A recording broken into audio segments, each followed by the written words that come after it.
There we go. Good evening, everybody. Great crowd tonight. Go and take your seats. So on behalf of the Harris School of Public Policy, I'd like to thank everyone for joining us this evening in what's going to be a great event. My name is Paul Berry. I'm a 2015 graduate of the NPP program at the Harris School, and I'm the DC Alumni Chapter Chair here. Before our program begins, I wanted to offer some information about Harris for many alumni, friends, and prospective students in the audience. In 2017, August, Harris welcomed Catherine Baker, a leading scholar in economic analysis of healthcare policy, as the new dean. Dean Baker joined Harris from the T.C. Chan School of Public Health and the Kennedy School of Government. One short month after Dean Baker's arrival, she was welcomed by the largest incoming class of full-time NPP students in Harris's history, which has in effect doubled the size of the student body in 2 short years, which is crazy for me to think about because it's like twice as many people as there were just 2 years ago. Incredible growth. In addition, this January, Harris will officially launch their evening part-time master's program in partnership with 1871, the Chicago Tech and Entrepreneurship Center. The Harris School of Public Policy offers a diverse array of policy options and degrees, including in computational analysis, environmental sciences, and you can also earn certificates in municipal finance, health policy, and many other areas. Students take part in real-world policy analysis, such as the partnership with the City of Gary, Indiana, Cook County Health and Hospital Systems, and Oxfam America. They tackle issues and present a set of solution-driven deliverables designed to effectively address the assigned policy challenge. I could go on and on and on and on, especially about the classes.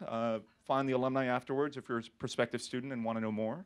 But instead, I invite you to hear from one of Harris's esteemed senior fellows, Arne Duncan, former U.S. Secretary of Education, and Eric Ham, a 2004 graduate and analyst, author, and contributor for BBC News and Sirius XM Radio, the POTUS, Channel 24.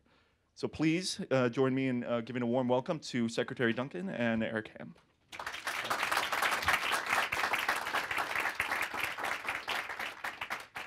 Good evening. Thank all of you for coming out. Such a slow news day. We figured we gather all of you with one of Chicago's favorite sons, Arne Duncan, to talk about his time here in Washington. And it's interesting because typically when you're in the green room, which is where we were, we typically will have these conversations where you kind of like go over everything that's going to take place on stage and you lay it all out. So it's very scripted. But I want you to know that we didn't do that today. We actually spent most of our time talking about basketball. And so this is going to be almost like reality TV. This is really going to play out in real time. So we want to certainly thank Secretary Duncan for being here. We want to thank all of you for being here, fellow U of C grads. It's so great to see so many of you here. And so what I want to do is, because you all came to hear the Secretary speak and not me, so what we want to do now is we want to hear from you, Secretary Duncan, and just talk. Okay, Arne. Just talk a little bit about your role now with the Emerson Collective and specifically what you're doing with Chicago Cred. Sure, and amazing 7 years here, and we can talk about that when you're ready. When I was done, really wanted to go back home and help out, and so many people had helped me athletically, academically, socially, culturally, and really felt the crisis facing the city was the level of violence. And many things I was proud of when I ran the Chicago Public Schools. We can talk about some of that, but one of the places where I felt like I really failed was to keep my students safe. And during the 7.5 years I led the Chicago Public Schools, we had on average 1 child killed every 2 weeks. Sort of a staggering loss of life, none in our schools, but in the community. And gun violence wasn't a new issue. Growing up, I lost friends I played basketball with, and when you're 13, 14, 15, I think that shapes you and honestly scars you in some ways, a little bit hard to talk about. And then in hindsight, very, very naively, when my family and I moved to DC, I really thought Chicago was at rock bottom. I thought it couldn't get worse. And over the 7 years we were gone, a whole host of potential reasons why things got a lot worse. So we lost a child every 2 weeks. This past school year, just in comparison, so 40 weeks from September to June, 40-week school year, we had 59 kids killed and over 400 shot. These are kids in school. Sort of crazy. There's one high school that actually helped start 20 years ago, an amazing charter high school on the west side, North Lawndale College Prep. That one high school had 17 kids shot last year. One high school. And I visited, obviously hundreds of schools in Chicago, hundreds of schools all over the nation, spending time there in an auditorium of a couple hundred tough West Side kids, and just the level of fear and anger and anguish and trauma and heartbreak was brutal. Just for folks, obviously it's a policy crowd, but Chicago's the third largest city. Chicago has more homicides now than New York and LA combined. For us, I would love to get it down to 0. I think that's unrealistic. I would just like to get Chicago to be in line with New York and LA. To do that, we would have to go from 762 murders last year to about 150. So we'd have to have a 600 reduction in body count. And we're 80% abnormal compared to other folks. So what we're doing, and Emerson's been an amazing partner, and the Reed and Powell Jobs, Steve Jobs' widow, has been extraordinarily generous in helping fund my work, is we're trying to work directly with the guys on the south and west sides who are most likely to shoot and be shot, which are primarily young 17 to 24-year-old black men, and trying to give them a bridge from the street economy, which leads to violence, to the legal economy. So we hire them. We work with them in terms of hard job skills, but lots of trauma support, social emotional wraparound services, getting clean, substance abuse. We've had a whole bunch of guys get their high school diplomas. We have a life coach for every guy. And I would say in every crisis there's an opportunity. The opportunity in Chicago is so violent, it is so bad. Guys are really looking to get off the streets. And in part due to their fracturing of the gangs, no one's making any money selling drugs. So they're not getting rich. People always are stunned, but I go to Cook County Jail all the time, so I've asked, what's the price point? What does it take to get you off the streets? Everyone has there's a grand bargain there. It's consistently $12, $13 an hour. It's peanuts. And we're paying $12, $13 an hour. We have 6 cohorts of guys. We're going pretty fast in the past year. We try and build real teamwork and camaraderie, 20, 30 guys in a cohort. And we've had a waiting list for every cohort. The urban violence that we see in Chicago, that's not unique just to Chicago. I mean, we see that in other cities. We see that in Washington, D.C., New York, Philadelphia. What's so unique about Chicago, the reason why it's so rampant there? Yeah, it's a great question. I have theories, and again, there are probably people in this room a lot smarter than I. I'll just give you a couple theories, and I'm actually much more interested in solving the problem than analyzing the past 5 decades as to why we are where we are. But it's actually, from a public policy standpoint, which is, I think we're all passionate about, it's actually pretty interesting. There are a couple things that make Chicago not unique, but different. First, and it's stuff I supported. I hated the public housing projects. I hated going into the Robert Taylor homes. I used to work with kids there. That was always, for me, the most fear I felt was going in to work with those kids. And I thought if they lived there every day, if I couldn't just walk in and out, then I wasn't helping.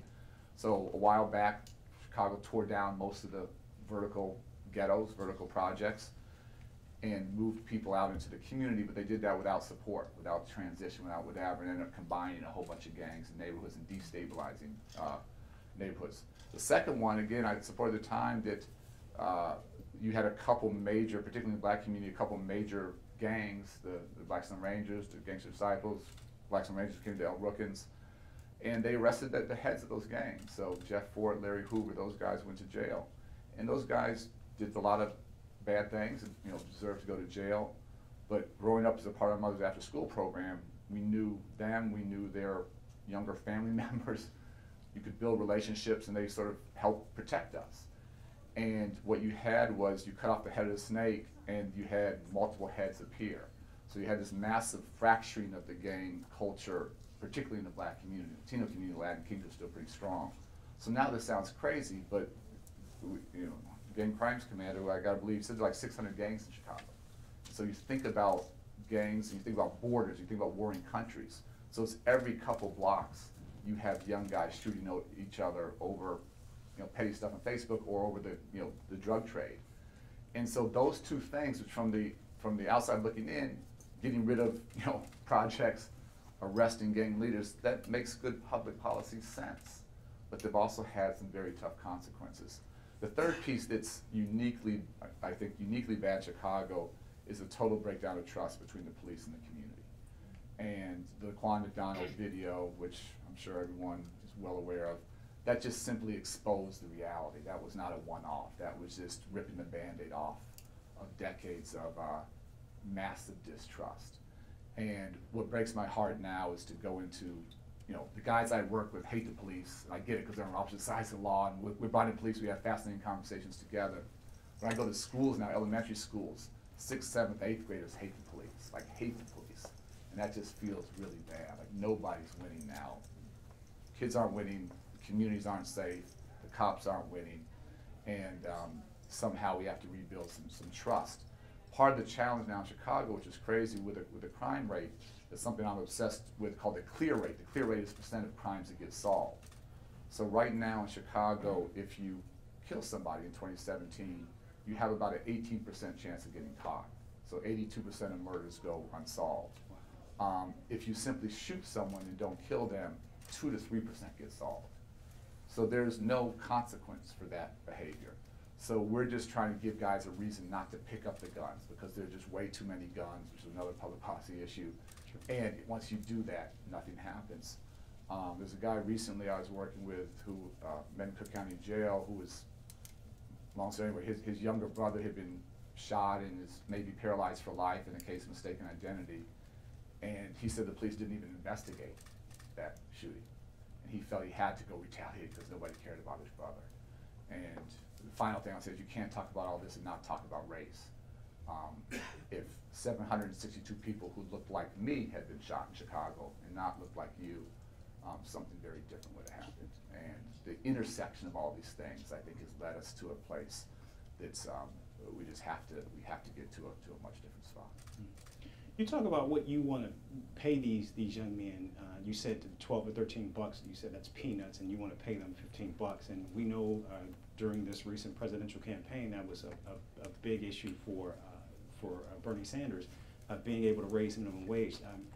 That may be peanuts, but where does the money come from, and how many people are actually going to get 15 bucks an hour? And is that enough incentive, you think, to see a reduction in the crime and a greater incentive to keep these kids off the streets? So we'll take it one at a time. It is absolutely enough, and again, we test this all the time. As I said, we literally have a waiting list of guys, many of whom have been shot, many of whom frankly have done more than their share of shooting. I will tell you, arguably our most prolific shooter, the guy who was creating the most terror in the community, he was making $80 a day on the street, $80 a day. So we basically doubled his salary. And you know, what we're just trying to do is present our guys with a rational choice that they haven't had. And these are men, they're not boys. They have to eat, they have to pay rent. Many are fathers. You can't just say put down the guns. You have to give them a source of income. And you have to couple that with the wraparound and social emotional support. So where's the money coming from? We're funding this from the private sector now exclusively. So again, Lorene Powell Jobs and Emerson have been extraordinarily generous. We're raising money from other partners to do this citywide from the private side. I think often innovation has to come from the outside. Prior to this, I worked 17 years in government. There are great things about working in government. There are great things about being outside of government. Right now it feels pretty liberating, and we can do some creative things and do some crazy things that would be a little bit harder to do. Having said that, you can't sustain this for the next decade from outside. And honestly, what breaks my heart is what we're doing should be public sector activity, be it the city, the state, or the county. No one is on the prevention side. All they do is lock guys up. I'm not a big fan of mass incarceration. I think it's had a devastating impact, particularly in the black and brown community. And by the way, it costs $60,000 a year, 55 to 60 to lock someone up in Cook County Jail. If I'm paying them 25 to 30, I can make a pretty good ROI case there. Every murder costs the city $1.3 million. So at some point, is the government going to have to take this on, or the private sector? So it's the private sector. Well, so it's basically philanthropy now. Right. What we're doing is the private sector is hiring at the back end. So what we do is have the guys work with us for 6 months, 9 months, 12 months, trying to stabilize their lives, help them work through trauma, help them gain some skills, and spin them off to the legal economy. We've had it's getting closer to 36 companies that have committed to hiring our guys, so we're starting to place a bunch of places. We're still small, but we had our first law firm step up. Deloitte is going to hire one of our guys, which is amazing. We had hospitality sector, healthcare replaced a bunch, construction, advanced manufacturing, logistics. There are a bunch of sectors, and you wanted to have 6, 7, 8 different options. So the goal is not that this be charity. It's definitely a different talent pool, but these guys are smart, they're resilient, they've been through a ton. Many have great entrepreneurial skills that they've developed on the street, Sure. and yet that's absolutely transferable. And so the goal is for the private sector to hire at the back end. At some point, I think this is on us to hold ourselves accountable. We have to demonstrate efficacy. We have to demonstrate that we can actually drive down homicides and shootings, and then make the ROI case to the public sector. That's a lot that you're taking on, that it seems that there should be a public policy sector to this. And I wish you the best of luck with that. I do want to ask you about your work here in Washington, since most of us here are in Washington. There's always a challenge, I think, for policymakers, I think, trying to bridge that gap between the work that most policymakers do at the 30,000-foot level with what happens at the ground level. And you're unique because you ran a large city school system, and so many people probably back in Chicago might think that that is 30,000-foot level. But you were here in Washington, you ran a school system, but now you're actually on the front line.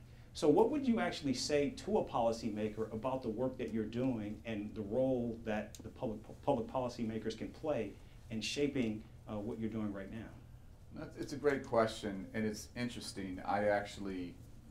For me, I grew up working in the community, working as part of my mother's program, and this is for me very much going home, not just to the city, but to the work that I'm probably is closest to my heart.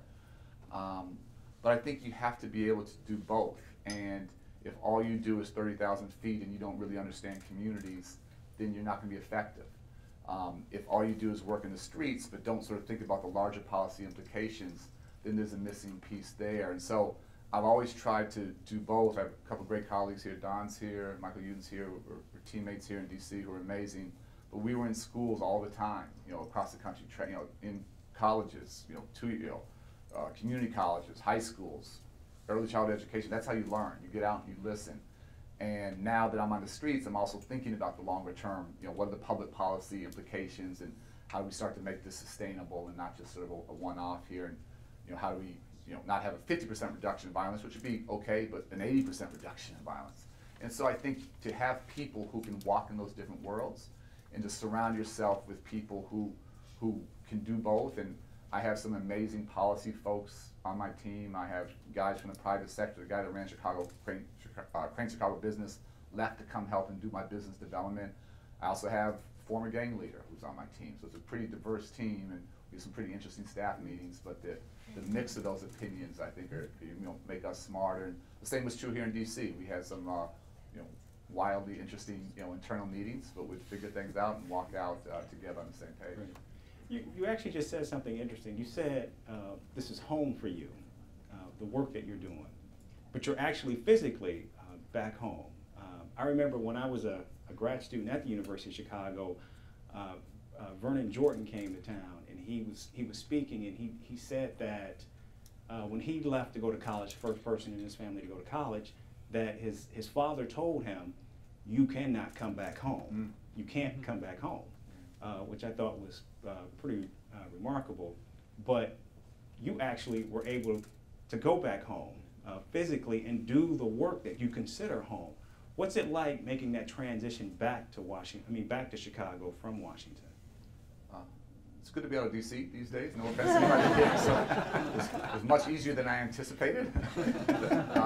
That wasn't the reason. I mean, honestly, for us, it was a fork in the road that we basically raised. Our kids were 4 and 6 when we moved here. They basically grew up here. Had an amazing place to raise kids, but just sort of felt when our time was done in DC, our time was done for whatever, didn't matter what administration came in. Honestly, looked at a bunch of opportunities. West Coast was interesting. New York, there were some amazing, chances. But I grew up in Hyde Park. My dad taught there for 40 years. My sister and brother and I all went to lab schools, which folks here probably know. And there's this, I'm a little biased. I just think there's something very special about Hyde Park. And I think somewhat selfishly wanted my kids to be part of that environment and to really understand that diversity and be comfortable not just in Hyde Park, but in Woodlawn, in Englewood, in South Shore, on the west side. And again, I've had these, crazy, lucky, amazing, athletic, professional experiences because I had so many older guys who helped me and looked out for me and mentored me and kept me safe. So to go live in New York, or go live in Seattle, go live in Palo Alto, that might have been nice, but I would have felt I wanted to go back and help. You're running Chicago Cred. President Obama's got this My Brother's Keeper initiative, and it seems like there might be a symbiotic relationship between the two. Is there any chance of collaboration, maybe merging the two, working together in Chicago? Yeah, so we're working really closely. So I'm on MBK's board, My Brother's Keeper board. I'm actually speaking there. We're all in town tomorrow, the president for the Obama Summit, so I'm actually talking about our stuff. A couple months ago, the president came and we have 6 cohorts of guys, spent time with our first cohort, was supposed to come out for about an hour, stayed like 2.5. And it was one of the most moving, emotional conversations that I've ever been a part of. And these are tough guys that we have. Many, many were in tears. Like, describe it for us. Okay, so like, did they know he was coming? They we walk kept in, they it. see him? We did not tell him he was coming. Okay. I said, just trust me, be here on a Saturday. And luckily they did. They sort of figured it out. And that was sort of his first entree back into the city, and I think it was important for him. He wanted to enter that way before he started to do some other things. So we had him in a room not too much bigger than this, pretty intimate, and we walked in the back door, and the place went nuts.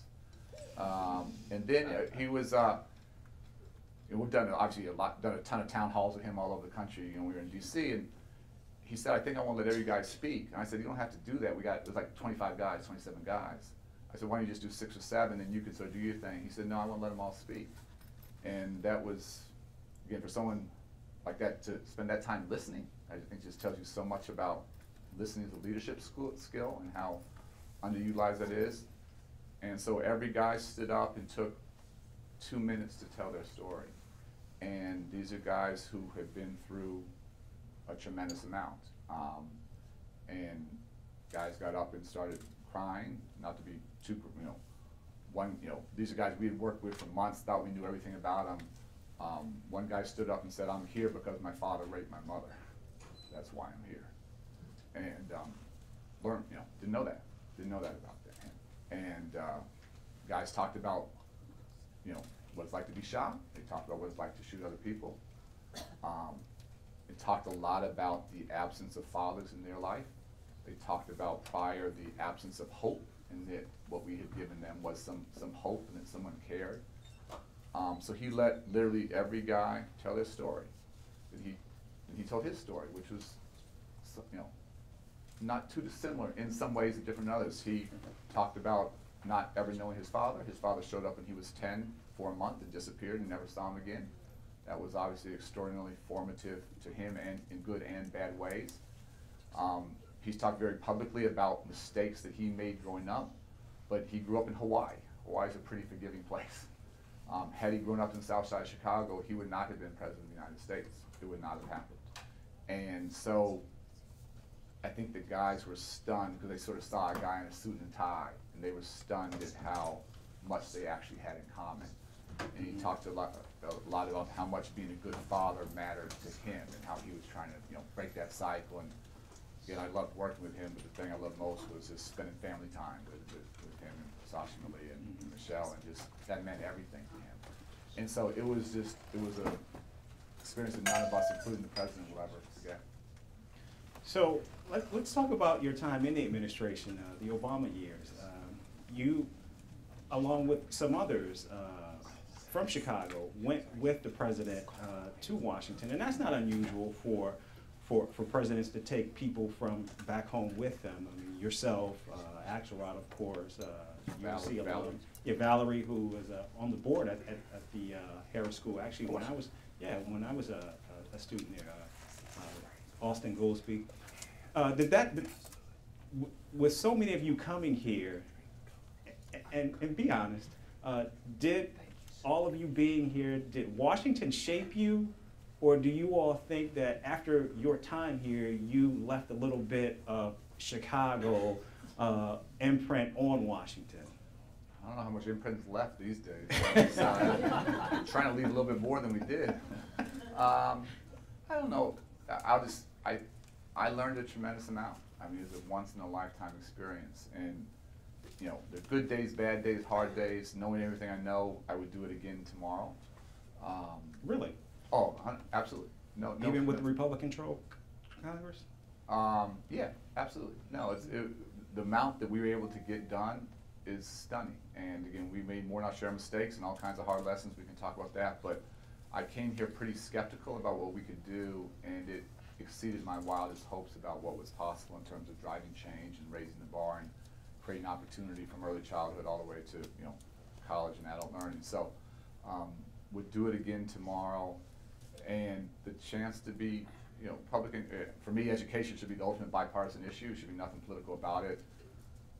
Probably half my ideas tend to be more Republican than Democrat, frankly, and you know, I take heat for both sides, which was fine.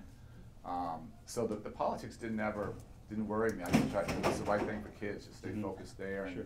The president was amazing. Said, he always said, "Let me worry about the politics. You just try and do the right thing." And having that space and freedom and trust was created a chance that was unique. Definitely. Had there been a working relationship between you and President Obama prior to both of you coming to Washington? Yeah, we had a personal friendship, which is unusual, and it was definitely beneficial that our families were friends and grew up playing basketball with Michelle's brother Craig, who was a good friend. So the president was initially Michelle's boyfriend. You know, that was how we so check out, was he okay for her or not?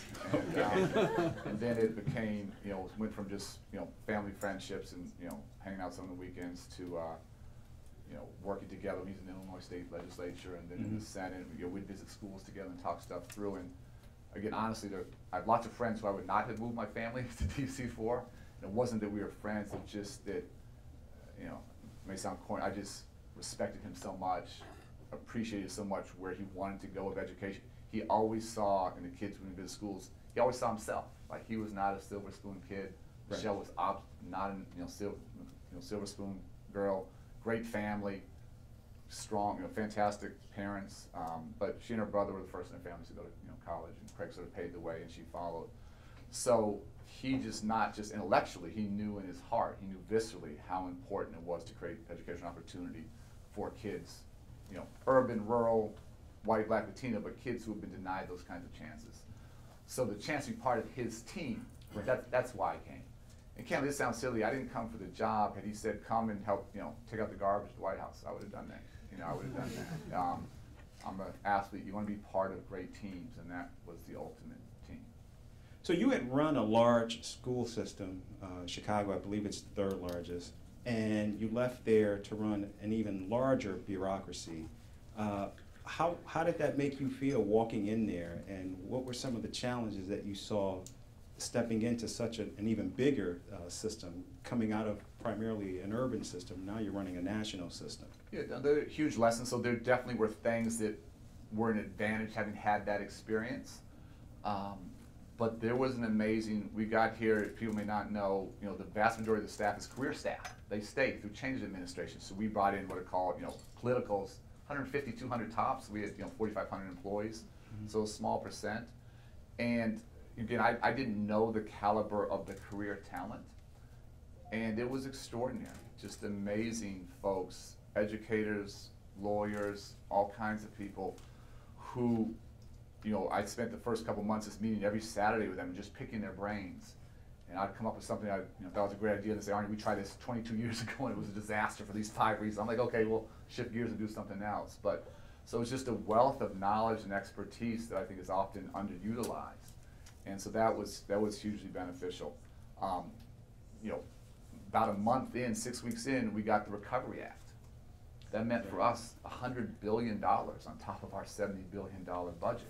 That's a once-in-a-lifetime opportunity. At that point, we may have had like 7 or 5 politicals in.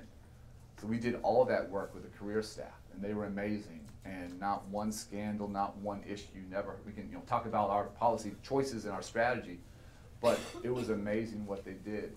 So that was a huge lesson of just how much talent was there. I had obviously hadn't had national experience, had city experience, had not had state, like being a state chief, hadn't had that.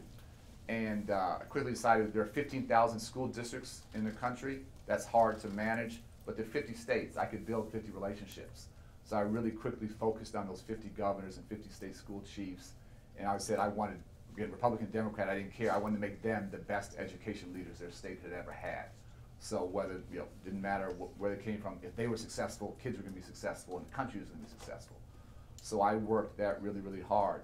Coming from Chicago, my urban credentials were okay. My rural credentials were not. And I spent a ton of time in rural communities in Appalachia, in McDowell County, West Virginia, on Native American reservations, and extraordinary learning, and some amazing things and some heartbreaking things. And I thought I knew poverty and violence and issues in Chicago, and you go to reservations and it's 70% unemployment, 70, and rampant abuse and fetal alcohol syndrome, and places where not just kids are committing suicide, but went to one place where the teacher committed suicide like a week before we came. And I'll never forget, there's one town hall I did where you could literally feel the weight, you could feel the depression. Like I've never been in a room like that. I could feel the weight of what was going on there. So it's humbling work. It's humbling work, and you try and learn and listen, and do whatever you can to help.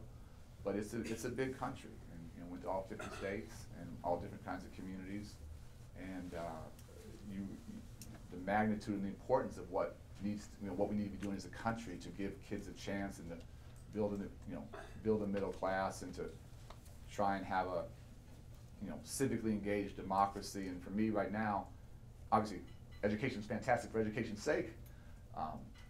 Trying to have some economic mobility is hugely important, but I worry that our democracy is framed right now, and I worry about the haves and the have-nots, based much more around educational opportunity than honestly around race and class. And for me, that is now the dividing line, that if we don't figure that out, if we don't solve it, I worry it's going to tear our country apart. So the stakes are just really, really high now. Just recently, you were on The Daily Show with Trevor Noah, and you talked about how you were motivated by your successes, but haunted by your failures. Talk a little bit about some of your successes and failures, particularly at the Department of Education. Sure, now I want to answer that one directly. Is actually why I'm doing the work I'm doing now. So, successes here in the Department of Ed, we were able to put more than $1 billion behind early childhood education and dramatically increase access to high quality pre-K. Historically, our department hadn't done anything in that space. I think that's the best investment we can make in education, is getting our babies off to a good start. We were able to get high school graduation rates up to all-time highs, 84%. That felt really good, and all different subgroups of kids doing that. We were able to put $40 billion behind Pell Grants increase without going back to taxpayers for a nickel. Simply stop subsidizing banks, cut them out as a middleman. That was wildly controversial here in DC. We thought it was common sense. Did a lot to try and raise the profile of community colleges, try and protect women on campus, sexual assault issues, try to do more to help special needs kids, try to focus on disadvantaged populations, working to try and give Native kids a better education. So lots that I was very proud of, but let me be clear, in all of those things, it was never mission accomplished. Like, there's still so much further to go, and high school graduation rates at all-time highs, that's great. And we're still having 600,000 to 700,000 kids across the country drop out each year. And they will never sit in a room like this because they don't have those kinds of opportunities. So you're never there. So that's the successes. The failures, the other side of the ledger, early childhood, we put $1 billion. We probably needed closer to 20 to give every kid an option. And relative to other countries, we rank like 29th, 30th in terms of access to pre-K. It's absolutely insane. And the fact that we allow so many babies to start kindergarten a year to 16 months behind, and we honestly never catch many of them up, we're just cutting off our nose to spite our face. That makes no sense whatsoever. So we invested, but we could never get, candidly, our Republican friends in Congress to back the kind of massive investment that would break through. Across the country right now, we have millions of kids on waiting lists who can't get access to high-quality pre-K. Doesn't make any sense. The second failure was any immigration reform, which for us would have meant being able to get financial aid for dreamers. And we just kept assuming that would happen, but the fact is, as a country, we have so many kids who have lived here all their lives, who have played by all the rules, who have gotten great grades, who are community leaders, and then we tell them they can't go to college. We shunt them to the margins of society. That makes no sense whatsoever. And so we never broke through on that, and trying to help raise some private money to try and help do that from the outside, but nowhere near the kind of opportunity we have. And then the final one, it relates to what I'm doing now, that I'll sort of back up. And I've said this publicly, I'm not really making news, I don't like talking about it much, but what I honestly believed in when I was in Chicago, when our kids were being murdered, I thought people just didn't care about black and brown kids. And I thought it would take some white kids being killed for gun laws to change. That's what I believed. And then Sandy Hook happened, the Newtown, Connecticut massacre. And I've talked about the president, it's the worst day. The president dealt with the hardest issues on the planet. That was the worst day of his presidency. That was my worst day here. I remember getting calls from the first responders on the way, trying to get them, saying, this is like really, really, really bad. And president went out the next day. Vice president and I went down like 3 days later. Spent a lot of time with those families. I've stayed in touch with a number of those families that have become friends. And the fact is, subsequent to that, so that was, we never imagined, that was 20 white babies, 25 and 6-year-olds, 5 teachers and the principal. The fact is, subsequent to that, we got nothing done in terms of gun legislation. Zero. We get an F. The fact that obviously a couple weeks ago we just had the worst mass murder in the history of our country in Las Vegas, and we still get nothing done. It wasn't that we don't care about black and brown lives, although we don't. To be very clear about that, we don't care, it's not equal. We don't care enough about black and brown lives. But I sort of look at those 3 things, what I consider our failures: not early childhood education scale, not giving dreamers a chance to go to college, not keeping kids safe. The hard thing to say, Eric, the truth that I just believe, I just think in our country, we value our kids less than other countries. These are all absolute public policy positions, public policy statements, public policy values that other countries have made other decisions. Other countries give universal access to pre-K. Other countries allow everybody to go to college. In other countries, they don't have mass shootings because they've done other things with gun laws. And so I just think we in the United States don't value our kids as much as other countries do. And that's a hard thing to say, but that's what I believe. We're going to take questions, and there are going to be people who are going to be walking around, and you can write your questions down on these cards. So if you have questions, there's someone with cards, and so just fill them out, and there'll be people around, and we'll take them, and then we'll ask your questions, okay? The final question that I want to ask you before we get to these is, you're back home now, and you're doing some really amazing work, but you ran a very large school system. You worked in the Obama administration. I mean, when you guys left, the president had a 62% approval rating. I mean, you could have done anything in the world that you wanted to do, but you chose. I mean, we've all seen the pictures of President Obama, on Katzenberg's yacht or paragliding. I mean, just really living the life. I mean, he's doing great work too, don't get me wrong. But you really rolled up your sleeves, and you're in the thick of it. And I gotta tell you, from this conversation that we're having, this sounds like a lot of doom and gloom. But you're doing this because obviously you believe that there's hope there. talk about that. I mean, because it not, seems like it's in conflict. So yeah, to be clear, I hope there's not, I don't feel any doom and gloom. I think this stuff is very tough. It is very real. I'm wildly optimistic. Like, I have a set of guys who want to change their lives, who want a chance, and they've never had a chance. I just want to give kids in Chicago their childhoods back. I mean, kids can't go outside and play anymore. They're sort of literally locked in their homes. I can't tell you how many parents I've had say that. I was lucky enough, I grew up playing basketball everywhere, South and West Sides. It wasn't always the safest, but I didn't worry. You just don't, parks are empty now, it's crazy. And so I am convinced that, not tomorrow, but over the next 3, 4, 5 years, I'm convinced that we can make Chicago radically safer. And I could be dead wrong. I may fail, and if I fail, I fail. But I'm doing what I want to do. This will sound crazy for this. I used to have to testify before Congress fairly frequently, and didn't always look forward to it, but you did it. I go to Cook County Jail once a month. I much more enjoy the conversation in Cook County Jail than the conversations with Congress. They are much more honest. It is not reality TV, it is real. I get the unvarnished truth from folks. I get great feedback in terms of whether I'm on the right path or the wrong path. And there's a huge amount of wisdom there that, not that there isn't wisdom in Congress, but there's a heck of a lot more honesty. And I appreciate that. Our first question from the audience is, in addition to the job opportunities, do you aim to help young people get back in school? And do you find that the distrust in the public school system hinders this? Yeah, so again, we're working primarily with men, not boys. So we're helping them complete their high school diplomas. We just had a fantastic graduation ceremony with a set of our guys about 6 weeks ago. That's part of what we're trying to do, is get guys through that. We have a small number of guys now in community colleges.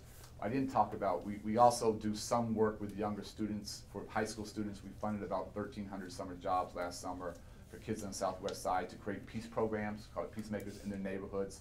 We funded about 37 basketball tournaments as well, just to create some safe spaces in the community. So it's interesting. Obviously, I've done education all my life. I'm all for guys getting an education, but I'm going to be clear. I'm going to count my success not on the number of high school diplomas or college degrees. I'm going to count my success on reductions in homicides. So I'm all for getting guys jobs. That's what I'm trying to do. But if I get a bunch of guys jobs and homicide rates don't go down, then I'm going to be clear. I would have thought these are all means to an end. And so I'm trying to be these are good strategies to get there, but my mission in life now is to try and make Chicago safe. So it's really life and death for you? Not for me. I'm okay. I'm safe. I mean, you like the people here. You're safe, but the kids that you're working with. So I will say that, many of our guys, we've been at this since last September, so 13 months. Many of our guys have been to 5, 6, 7 funerals of their guys and their family, their gang members. That's the rate of loss that the South and West Sides are experiencing now. So yes, it is absolutely life and death. What are the scalable lessons and strategies for the Chicago program? I mean, so can you take this national? Yeah, so I think, again, I hope there are national implications. We have to prove our case, and we haven't proved our case yet. So I know we are keeping, I hate to say I don't want to jinx this, but none of our guys have been shot, none of our guys have been killed. To the best of our knowledge, our guys are not shooting anymore, although that can be tenuous. But the goal is not to keep individual guys alive, the goal is to drive down the city's rates. And we need to stay at this for a couple of years, and we're going to make some big mistakes, and we make big mistakes every single day, frankly. So at a certain point, if we have something that is really effective, then we should talk about DC and Detroit and LA or New Orleans or other places. But I think it's far too early for us to be having that conversation. Mm-hmm. And we need to just really laser-like focus on what we're doing, learn from our mistakes, get better fast, fail fast, and 2 years from now have to come back and have a conversation that here's what I think is scalable, it should be scaled, and here are the things that we did absolutely wrong that other folks shouldn't do. Can you talk about your relationship with the mayor of Chicago and some of the things that he's doing to work along the same lines of the work that you're doing with Chicago Cred? We have a good relationship. He met with our guys, and That conversation went a little less well than the conversation with the president, but that was okay. And the Oh, challenge. no, you gotta, you can't just, well, so we want to hear about that. Well, again, our guys are smart and our guys are real. So very concretely, I mean, I learn something again every day. So the city has a great program with a CTA, the Transit Authority, called the Second Chance Program, which hires guys that have, criminal backgrounds. What I didn't know is it doesn't hire guys with felonies. It doesn't hire guys with violent felonies. They're excluded. So our guys we work with are absolutely locked out of the Second Chance Program. So he tried to go into selling the Second Chance Program, and our guys called him on it. And that was an interesting conversation. And our guys were right. So, and again, it's a great program. We just need to, my epiphany, it shows how not smart I am, is that if you want to reduce shootings, you have to work with the guys doing the shootings. And those guys are going to have, not all, many are going to have violent felony backgrounds. And if that is a barrier to anything else, then you're ensuring that they have to stay on the streets to make money. But good relationship there. I work closely with the police, spend lots of time with, frankly, gang intelligence and really figuring out the best way, because when we should mix guys and when we should not mix guys is very, very sensitive. And if we do the wrong thing, we actually significantly increase their risk. And there are a couple of times we've done things that we shouldn't have. And so we have a very respectful relationship with them. Having said that, I won't do stuff in the community publicly with them right now because of the distrust of the police. So when we go knock on doors, we go knock on doors ourselves. We don't take the police with us. Would you ever consider running for mayor of Chicago? No, I'm really happy doing what I'm doing right now.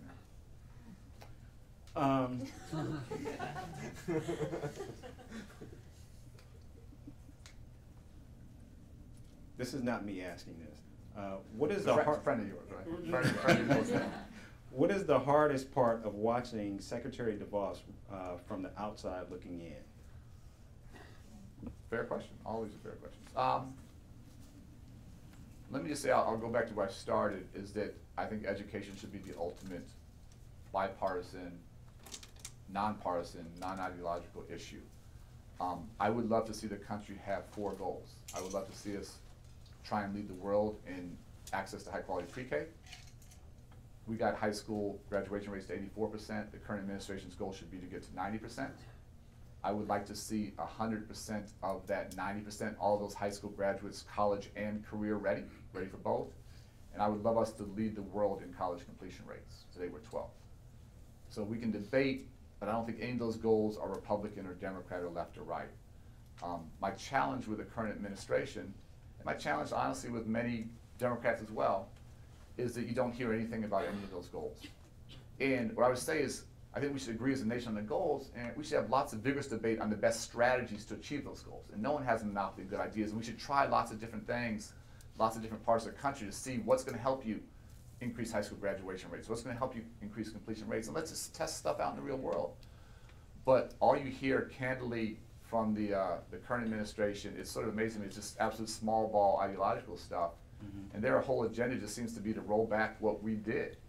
And it's the craziest thing to me, honestly, that I didn't spend any time thinking about the previous administration. It's just like, where do you want to go? Right. But their whole focus is, rolling back on Title IX protections for women, rolling back on for-profit colleges that were abusing, folks. It's the strangest way to wake up every morning and sort of just trying to undo what the previous administration did. It's hard for me to fathom. Has your work focused on or investigated the economics of mass incarceration? I'm not, again, people here are a lot smarter than me, but I know the numbers that I gave to you, that on a per head basis, what we're spending is probably about half of what it costs for 1 year to lock someone up in Cook County Jail. I know you guys can do the math, 762 murders last year, 1.3 million per murder in the city, and that's not counting shootings, which was close to 4,000. That's a pretty big number. So the ROI on what we're doing to prevent a homicide, to prevent a shooting, to prevent locking someone up, I think I can make a pretty good big case there. I will say I think mass incarceration has had a devastating impact on the Latino and African American communities. I have all kinds of crazy stories. One of my craziest ones was one of the guys that we're working with, he met his father and grandfather in Cook County Jail. And he had never met them, and when they were booking him and processing him, they had 3 guys with the same name, and they couldn't sort of figure that out. You know, that's not a winner. You know, that's not a winner. That's just that cycle just being perpetuated. Sure. And so, you know, I think there has to be consequences. Again, if someone kills someone tomorrow, I want them to go to jail. But I want to do a lot more to try and give them a reason not to pick up that gun and give them a way to make it and be not just be a constructive citizen, but our guys are going to be leaders. Like, our guys are actually literally going to lead the South and West Sides where we need to go. And there's so much leadership potential. I mean, that's again why I'm so hopeful. It's amazing what these guys have been through and done and accomplished, and how much they want to be part of the solution, because they've been part of the problem. And they've been a victim and they've been a perpetrator. And they have, as much as they've been engaged there, not all, but the vast majority want to take their communities to a very different place. And we just have to sort of continue to empower and support them to lead us where we need to go. You know, that's interesting. I saw you do an interview somewhere, and you talked about the young men that you deal with, and you talked about them as leaders in the future. And actually, I find that to be a profound and somewhat provocative statement, given, you know, just the danger that surround them and what the statistics look like for what their life might or could be. And so amid all of that hopelessness, you still see them as leaders, future leaders. No, I don't see it. I know that. And if we were doing this in Chicago, I would have 3 or 4 of my guys here, and you'd be interviewing them and me, and they would be a hell of a lot more interesting than I am. And if we do another event with the Harris School in Chicago, we'll do exactly that. So virtually everywhere I go speak, I take them with me. And it just, I'll be clear, you know, just the fact that they have lived in a dangerous situation, done stuff, that doesn't say anything about their leadership potential. Those things are totally separate. Where we are working with guys who are street leaders, who are gang leaders, they have demonstrated leadership potential in extraordinarily difficult circumstances. And if we don't capture that, shame on us. And so I don't know, you know, we're trying to nurture leadership, but we got a bunch of natural leaders who have done some pretty interesting things that are, again, as passionate, more passionate about doing something constructive now. Back to Chicago, what's your thought on the Chicago Teachers Union? I don't know, there's a loaded question or not. So let me, it's a big picture. You know, we have 15,000 school districts, we have 15,000 local unions, you have 50 unions at the state level at least, and you got 2 national unions. So there's a huge gradation there. I had a very, very good working relationship with the unions of Chicago, negotiated 2 contracts that, you know, never perfect on either side, but we were able to keep labor peace and really support great teachers and do some creative things as well. I had tougher relationships with the 2 national unions here in DC because we were pushing pretty hard on some issues there. So I see, for me, there's never any black and white, there's lots of gray. There are amazing union leaders that I think are challenging the status quo every day and doing things not just to help teachers, but to help kids and to support the profession. And there are other union leaders that are maybe a little bit more, you know, stuck in a different era. And so you see everything, you know, in between and across that. But I think there's nothing more important we can do for kids anywhere than put great teachers in front of them. And how we respect those teachers, how we pay those teachers, how we train them, how we help them build career ladders. That's the most important thing we can do. How are we doing on time? I got a really good question I want to make sure I get Maybe to. 2 more minutes? Okay, good. I'll shorten my answers. 2 questions. No, this is a good one. Take all 2 minutes for this. You've talked about how your current work focuses on skill training and social-emotional support. When you were at Ed, the policies you supported often focused on math and reading, sometimes inadvertently, but in a way that often interpreted in a way that drastically narrowed the way public education looks. Can you reconcile these 2 things? Do you have any regrets about work at Ed that caused this narrowing? Yeah, I guess I would challenge that statement. I sort of understand it, but we put, for example, we talked about the Recovery Act. A bunch of money, we got $200 million, was actually money to create school-based healthcare clinics. It didn't come through us, it came through HHS. And getting kids not just the physical but the psychological and the social emotional support they needed in schools, we were literally able to build, again, nowhere near enough, but hundreds of school-based healthcare clinics there. We tried to do everything we could to support after-school programming, to support Saturday programming, more school counselors, more school psychologists. And for me, it's always both and. I'm always going to push for absolute rigor academically. You have to be able to read, you have to be able to do math, you have to be able to solve problems, you have to be able to think critically. But I always talk about the social and emotional piece being the foundation. And if that's not there, if kids are hungry, if they're scared, they can't see the blackboard, you can't talk about the academic stuff. So Promise Neighborhoods, we get a massive investment. We're trying to build upon Jeffrey Canada's fantastic work with the Harlem Children's Zone, which is all about the wraparound services. So did we do enough? Absolutely not. Do we do enough on the math and science and reading side? Absolutely not. But for me, you can't do either or. It's always, for me, high expectations, high academic rigor, but high support as well. And when you couple those things, great things happen for kids. Where you don't do those things, kids struggle. The reason why I'm such a huge proponent of pre-K is actually it's the University of Chicago, James Heckman, who you guys probably know, a Nobel Prize-winning economist, a lot smarter than I. He talks about the ROI on early childhood is 7 to 1 in terms of lifetime earnings and less teenage pregnancy and less crime. So it's, again, you can absolutely make the business case. As he's broken down his data, as you think about that $7 of dividend, of reward for every dollar spent, he thinks the majority of the dividend from, the majority of the benefit from that great foundation is not the academic part, it's the social and emotional skills that kids gain in those early 3 and 4 years old. And guess what? From my lifetime of experience and growing up as part of my mother's program, I think that's right. Like, I'm a big academic guy, but if you don't have that social and emotional piece right, you're not in the game. And so it's a long answer to that question that I think whether it's at pre-K, which is the best place to lay it, or whether it's in middle school, or whether it's in high school and kids dealing with transition or trauma, whatever, we have to take care of their physical and social and emotional needs first, and then we can talk about AP physics and chemistry and biology.